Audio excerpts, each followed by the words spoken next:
interrupted your broadcast system to display this emergency broadcast system. Authentic authorities have issued an alert to the people in your area. West Kalimantan, Pontianak. There have been 92 cases of severe decapitation. The supposed cause of the decapitation is from an entity that has yet to be captured. Most of the decapitation were committed to people non-native in Indonesia. All of the supposed decapitations were caused in the houses at bedrooms.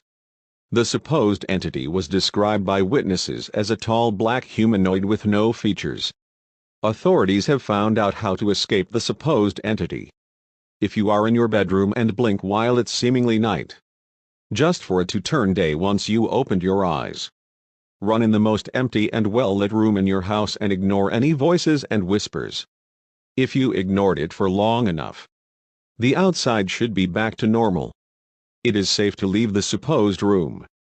As authorities gather for clues as what the entity is, do not be in a bedroom at 1:59 a.m. with no lights on in your bedroom.